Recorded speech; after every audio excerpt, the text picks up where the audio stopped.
तो चलिए दोस्तों, आज की क्लास में आप सभी को रीजनिंग बताने वाले हैं।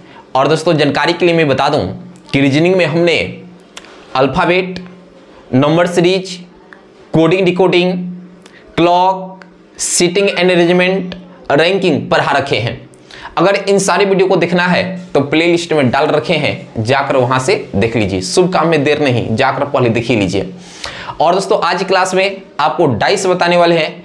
डाइस को इस कदर बताने वाले हैं कि आपकी दिमाग की बातें छोड़ो, आपके नसों में डाइस को उतार देंगे। तो चलिए क्लास को स्टार्ट करते हैं, वीडियो पर बने रहिए। चलिए क्लास को देखते हैं, बहुत इंजॉय के साथ पढ़ाएंगे, बहुत आपको मजा आएगा। देखिए सबसे पहले यहां पे ये समझेंगे कि जो डाइस है इसका शेप कैसा होता है, पहले तो ये समझना जरूरी है। तो जो डाइस होता है, डाइस का शेप क्यूब की तरह होता है। क्यूब की मैं बात करूं तो घन की तरह होता है। और दोस्तों आपको पता होनी चाहिए कि जो क्यूब होता है, क्यूब में सतहों की संख्या 6 होता है। सतहों की संख्या कितना होता है जी? 6 होता है। सर और मुझे पता है, मुझे भी पता है। यानी अगर किनारों की संख्या पूछा जाए कि किनारों की संख्या कितनी होती है, तो कहेंगे सर किनारों की संख्या 12। कोनों की संख्या पूछा जाए तो कोनों की संख्या 8 है। कोनों की संख्या कितनी होती है जी? 8। आइए इसको पिक्चर से देखते हैं। नहीं तो सबसे पहले हम क्यूब बनाएंगे। तो यहां पे आइए क्यूब बनाकर आपको दिखाते हैं। आराम से बनाएंगे और आराम से समझाएंगे, बहुत मजा आएगा। सबसे पहले यहां पर हमारे पास देखिए क्यूब मिल गया। अब क्या करें? सर आप खुश हो जाइए, आपके पास क्यूब हो गया, आप भी खुश हो जाइए, आप देख रहे हैं। नहीं, अब देखिए सतहों की संख्या 6 है। तो यहां पे देखिए एक सतह इधर से और एक सतह इधर से, 2 हो गया। एक ऊपर से, एक नीचे से, तो है 2। एक ऊपर से 3, ये 4। एक इधर से 5 और एक इधर से 6। तो इसमें सतहों की संख्या कितना हो गया? 6 हो गया। किनारों की संख्या 12। तो देखिए किनारों की संख्या ये होता है 1 2 3 4 5 6 7 8 9 10 11 12। ये देखिए क्या हो गया? किनारों की संख्या हो गया। कोनों की संख्या 8 होती है।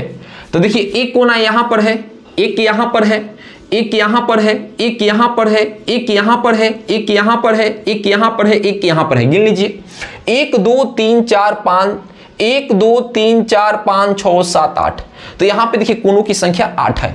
तो यहां पे जो क्यूब होता है, क्यूब में सतहों की संख्या 6, किनारों की संख्या 12 और कोनों की संख्या 8 होती है। मुझे लगता है कि यहां तक बातें समझ में आ गई। अब देखिए हमने क्या बताया कि जो डाइस होता है उसका शेप क्यूब की तरह होता है।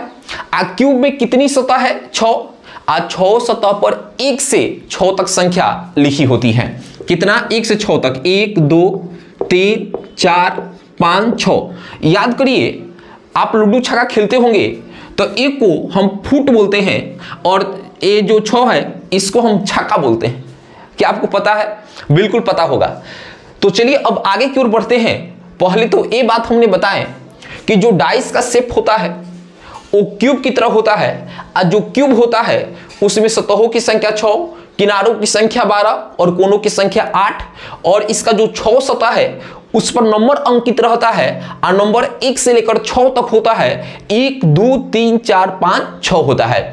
तो आइए अब हम समझेंगे कि डाइस कितनी तरह के होता है और उसके बारे में समझेंगे। तो चलिए दोस्तों यहां से इसको हटाते हैं, आगे देखते रहिए। जादू है नशा है, तुझको छुपा के अब जाऊं कहां। अब देखिए डाइस के प्रकार, यहां पे हम लोग जानेंगे डाइस के प्रकार। एकदम खतरनाक टॉपिक है डाइस के प्रकार। तो दोस्तों डाइस 2 प्रकार के होता है। पहले को हम बोलते हैं मानक पासा, या कभी कभी इसको आदर्श पासा भी बोलता है। आदर्श पासा, इसको इंग्लिश में बोलते हैं स्टैंडर्ड डाइस। देखिए स्टैंडर्ड डाइस की पहचान कैसे करेंगे? और जो दूसरा होता है उसको बोलते हैं सामान्य पासा। सामान्य पासा, इसको इंग्लिश में बोलते हैं जनरल डाइस। क्या बोलते हैं जी? General dice. कहेंगे सर आप तो यहां तक बता दिए कि डाइस दो प्रकार के होता है, मानक पासा या आदर्श पासा, जिसको अंग्रेजी में स्टैंडर्ड डाइस बोलते हैं, और दूसरा सामान्य पासा, जिसे इंग्लिश में जनरल डाइस बोलते हैं। कहेंगे सर पासा जब दो प्रकार का होता है तो फिर हमें पहचान करना पड़ेगा, बिना पहचान का क्वेश्चन कैसे बनेगा? समझते हैं ना, रट्टा मारना है, रट्टा तो मारना नहीं है, दिलो दिमाग में उतारना है, तो इस पर ध्यान देना पड़ेगा, टाइम देना पड़ेगा, समझना पड़ेगा। तो सबसे पहले हम आपको बताएंगे मानक पासा। मानक पासा एक प्रचलित नाम है। मानक पासा क्या है? तो भैया एक बात समझ जाइए, मानक पासा क्या है? यहां पर लिखते हैं वैसा पासा जिनके किन्हीं दो नजदीक सतहों के संख्याओं का योग 7 न हो मानक या आदर्श पासा कहलाता है। मानक या आदर्श पासा कहलाता है। देखिए मानक पासा हमने लिखे हैं, थोड़ा ध्यान समझिएगा। वैसा पासा जिनके किन्हीं दो नजदीक, ये देखिए मेन पॉइंट है, जिनके किन्हीं दो नजदीक सतहों के संख्याओं का योग 7 हो, 7 न हो, यहां पे 7 न हो, तो उसे मानक या आदर्श पासा कहते हैं। जैसे अगर एग्जांपल से आपको समझाएं तो सबसे पहले यहां पे समझिए, आराम से समझिएगा। यहां पे ले ले 4 और यहां पे ले ले 5 और यहां पे ले ले 6, और दोस्तों इन दोनों को जोड़ें तो कितना होगा? 5 + 4, तो 5 + 4 कितना होगा? 9। इन दोनों को जोड़ दे तो 5 + 6, 5 6 कितना होगा? 11, और इन दोनों को जोड़ दे 6 + 4 तो कितना होगा? 10। अब यहां पे देखिए इन दोनों को जोड़े या इन दोनों को जोड़े या इन दोनों को जोड़े, जोड़ने के बाद 7 नहीं आया है। यहां पे देखिए 7 नहीं आया है, 7 नहीं आया है। तो दोस्तों हम किन्हीं दो को जोड़ने के बाद, नजदीक सतहों को दो जोड़ने के बाद अगर 7 आ जाए, 7 मिल जाए तो मानक पासा नहीं होगा। 7 मिल जाए तो मानक पासा नहीं होगा। लेकिन इन दोनों को जोड़े, फिर इन दोनों को जोड़े और फिर इन दोनों को जोड़े, हमने पूरी तरीके से इन दोनों को जोड़े या इन दोनों को जोड़े या इन दोनों को जोड़े, कहीं पर भी हमें 7 नहीं दिखाई दिया, तो समझिए कि कौन सा पासा होगा? मानक पासा होगा। ये कौन सा पासा होगा? मानक पासा। आइए क्वेश्चन और भी यहां पे कराते हैं। जैसे यहां पे देखिए इस प्रॉब्लम को देखिएगा आराम से, ले ले 3 4 और यहां पे ले ले 5। अब हम आपसे पूछे कि बताइए मानक पासा है क्या? तो यहां पे देखिए पहले इन दोनों को जोड़िए तो 3 + 4 कितना होगा? 7। इन दोनों को जोड़िए 5 + 4 कितना होगा? 9, और इन दोनों को जोड़िए तो 5 + 3 बराबर कितना होगा? 8। यहां पे देखिएगा ये दो ऐसा नजदीक सतह है जिसको जोड़ने के बाद 7 आ गया। कहीं सर ये तो नहीं आया, उसे क्या दिक्कत है? कहीं पर आपको 7 मिल गया ना, तो अगर 7 मिल गया तो समझ जाइए कि मानक पासा नहीं है, मानक पासा नहीं है। तो कहेंगे सर ये मानक पासा नहीं है, तो बताइए कौन सा पासा बनेगा? अरे जब पासा दो प्रकार का होता है, अगर ये मानक पासा नहीं होगा तो ये सामान्य पासा हो जाएगा। हालांकि हम डिफिनीशन लिखवाएंगे, इस बात को समझाएंगे। तो दोस्तों मुझे लगता है कि बातें आपको समझ में आ गई होंगी। चलिए एक क्वेश्चन और करते हैं, इसको बताइए जरा, इसको बताइए जरा।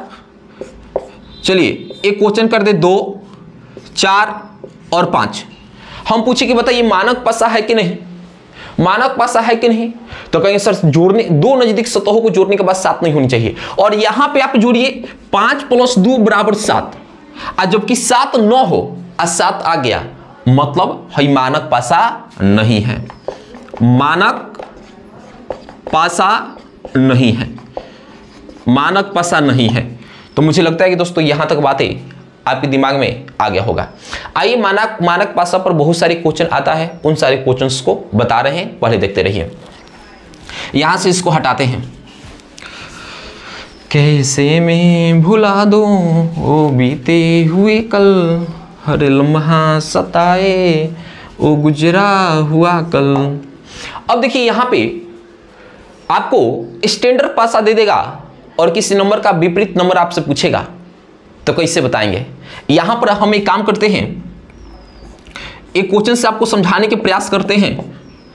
आइए, यहां पे दिया है 4, यहां पे 5 और यहां पे 6। ये देखिए मानक पासा है, क्योंकि इन दोनों को जोड़ दे तो 5 + 4 कितना होगा 9। इन दोनों को जोड़ दे तो 5 + 6 कितना होगा 11। और इन दोनों को जोड़ दे तो 6 + 4 बराबर कितना होगा 10। 7 नहीं आया है, 7 नहीं तो कौन सा पासा है, स्टैंडर्ड डाइस है। कौन सा डाइस है, स्टैंडर्ड डाइस है। अब यहां पे स्टैंडर्ड डाइस की तो पहचान आप कर लिए। अब इसमें पूछेगा कि 6 के विपरीत बताइए संख्या, 6 के विपरीत बताइए कौन सी संख्या होगा। फिर आपसे पूछ देगा 5 का विपरीत, फिर आपसे पूछा जा सकता है 4 का विपरीत। लीजिए, बड़ी खतरनाक क्वेश्चन है, कैसे बताइएगा। सतह पर जो 6 है इसके विपरीत जो सतह होगा उस पर कौन सी संख्या होगा। 5 के विपरीत कौन सा होगा, 4 का विपरीत कौन सा होगा, ये पूछा है। तो कुछ नहीं करना है, 7 में से संख्या को हटा लेंगे, वही आंसर होगा। तो 7 - 6 बराबर कितना होगा 1, मतलब 6 के विपरीत 1 होगा। यहां पर 5 के विपरीत क्या होगा, तो 7 में से 5 को घटा देंगे तो कितना होगा 2, मतलब इसका विपरीत 2 हो जाएगा। और यहां पर 7 में 4 घटा देंगे तो कितना होगा 3, मतलब 4 के विपरीत क्या हो जाएगा 3 हो जाएगा।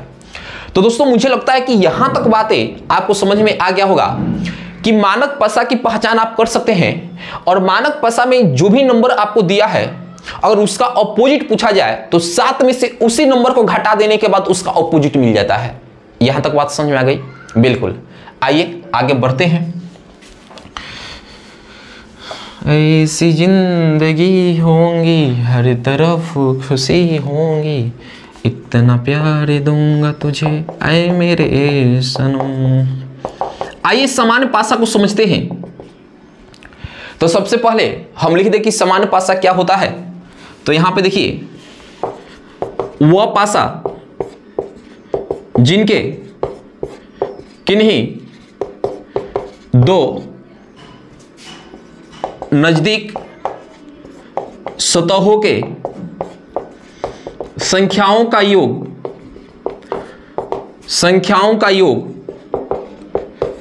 7 हो, संख्याओं का योग 7 हो, सामान्य पासा कहलाता है। सामान्य पासा कहलाता है। कौन सा पासा कहलाता है जी, सामान्य पासा कहलाता है। क्या लिखे हैं, वह पासा जिनके किन्हीं दो नजदीक सतहों की संख्याओं का योग 7 हो, सामान्य पासा कहलाता है। जैसे इसको एग्जांपल से समझाएं तो यहां पे देखिएगा, यहां पे जैसे यहां पे 3, 4 और यहां पे 2 कर लिए। दोस्तों यहां पे देखिए, इन दोनों को जोड़ दे तो 4 + 3 कितना होगा 7। इन दोनों को जोड़ दे तो 4 + 2 बराबर कितना होगा 6। और इनको जोड़ दे तो 2 + 3 बराबर कितना होगा 5। मतलब एक कहीं पर मिल जानी चाहिए 7। तो इन दोनों को जोड़ने के बाद 7 मिल जा रहा है ना। भले इन दोनों को जोड़े 7 नहीं मिला, इन दोनों को जोड़ने के बाद 7 नहीं मिला, लेकिन इन दोनों को जोड़े 7 मिल गया ना, एक भी मिल गया ना। तो समझिए कि कौन सा पासा होगा, ये जनरल डाइस होगा। ये कौन सा डाइस होगा, जनरल डाइस होगा। तो कहें सर एक बात बताइए, बड़ी आदर्श पासा में बता रहे थे कि जो भी नंबर इस पर छपा है उसका विपरीत। कहेंगे सर अब बताइए इसका विपरीत। कहेंगे कि 2 का अपोजिट बताइए, 2 का अपोजिट बताइए, 4 का अपोजिट बताइए, 3 का अपोजिट बताइए। अब देखिए ध्यान से, आप घटा देना 7 में से संख्या को घटा देंगे, काम गड़बड़ आ जाएगा। वो नियम तबे लगेगा जब वो स्टैंडर्ड डाइस रहेगा। जनरल डाइस रहेगा तो इसका रूल अलग है। अब देखिए, जो डाइस होता है उस पे कौन कौन सी संख्या होती है, 1, 2, 3, 4, 5, 6। बात समझते हैं ना। देखिए इसके सामने जो नंबर छपा है जो आप देख रहे हैं, ये तो कभी इसका विपरीत होगा नहीं। तो पहले 2 का हम बता रहे हैं अपोजिट, तो जो इसके सामने छपा है ये तो कभी होगा नहीं, मतलब 4 होगा नहीं, 3 होगा नहीं। आज 2 का पूछा गया है तो 2 को यहां से हटा दीजिए तो क्या बचा है, 1, 5, 6। तो 1 हो सकता है या 5 हो सकता है या 6 हो सकता है। इसमें से कोई भी नंबर हो सकता है। 2 का विपरीत 1 भी हो सकता है, 5 भी हो सकता है, 6 भी हो सकता है, कोई एग्जैक्ट नहीं बता सकता है। अब कहीं सर अब हमें 4 के विपरीत बतानी हो तो इसके सामने देखिएगा जो नंबर आपको दिखाई दे रहे थे ये कभी होगा नहीं इसके विपरीत। आज 4 का पूछा गया तो 4 को हटा दीजिए तो क्या हो जाएगा, यहां पर 2 3 और 4 को तो क्या हो जाएगा, 1 हो सकता है या 5 हो सकता है या 6 हो सकता है, इसका भी आंसर वही होगा ना। और आपसे 3 का पूछा जाए, 3 का पूछा जाए तो 3 का तो पूछा जा रहा है और यहां पे जो इसके यहां पे दिखाई ये तो कभी होगा नहीं, तो इसके लिए भी क्या हो जाएगा, 1 हो सकता है या 5 हो सकता है या 6 हो सकता है। तो मुझे लगता है कि दोस्तों आपको यहां तक बातें बहुत बढ़िया से क्लियर हो गया। तो चलिए क्वेश्चन लेकर आते हैं, दमदार क्वेश्चन लेकर आते हैं, आप लोग बताने के लिए तैयार रहिए, एकदम बढ़िया बढ़िया क्वेश्चन लेकर आएंगे। आइए यहां से इसको हटाते हैं। अब हम लोग क्वेश्चन करना सीखेंगे। अब हम लोग क्या करेंगे, क्वेश्चन करना सीखेंगे, इस पर क्वेश्चन बनाना सीखेंगे। आइए क्वेश्चन का बौछार करते हैं, समझिए कि क्वेश्चन का बहाली होने वाला है, धकाधक क्वेश्चन आएगा, इधर से धकाधक बनेगा। यहां पे देखिएगा प्रॉब्लम, प्रॉब्लम मतलब क्वेश्चन, हम ही प्रॉब्लम देने वाला नहीं है, प्रॉब्लम ये क्वेश्चन बता रहे हैं, बड़ी क्वेश्चन कराने वाले हैं। देखिए सबसे पहले यहां पे पहला क्वेश्चन इसका बता रहे हैं और एक बताएंगे ना तो एक आपसे पूछेंगे, एक बताएंगे तो एक आपसे पूछेंगे। आप लोग एकदम बिल्कुल खाना पीना खाकर एकदम देह हाथ बनाकर रेडी रहिए, देह हाथ मत बनाइए, दिमाग बनाकर रेडी रखिए। यहां पे दिया है 2, यहां पे दिया है 5 और यहां पे दिया है 4 और यहां पे दिया है 4 और यहां पे दिया है 5 और यहां पे दिया है 3। कहता है 3 बिंदु वाली साइड के सामने कितने बिंदु है, 3 के सामने कौन सा है, 3 के सामने कौन सा है, मतलब कौन सी संख्या है, कौन सी संख्या है। हाई देखिए 3 के सामने कौन सी संख्या है। अरे यार ये तो लग रहा है कि उड़ने वाला है, उड़ने वाला है। आइए इसको बनाते हैं, कैसे बनेगा। 3 के सामने पूछा है ना, पहले दोनों पिक्चर को ध्यान से देख लीजिए। अच्छा बताइए दोनों में किसको पसंद किए, दोनों को पसंद करना पड़ेगा, नहीं तो एक नाराज हो जाएगा, ये सर हमारा पसंद बड़ी खतरनाक होता है, इसको पसंद करिए। अब एक बात बताइए 3 के सामने, अच्छा बताइए एक बात बताइए, यहां पर इसमें 5 है तो इसमें 5 है और यहां पे 4 है तो यहां पे 4 है, मतलब दोनों डाइस में आप देख रहे हैं कि इसमें 2 नंबर ऐसा है जो इसमें मौजूद है, तो इन दोनों को गोली मार दो। अब यहां पे जो बच गया तो 3 के सामने कौन, तो 3 के सामने कौन बचा, अरे ए इससे मर जाएगा और ए इससे मर जाएगा, तो 3 के सामने कौन होगा, 2। तो यहां पे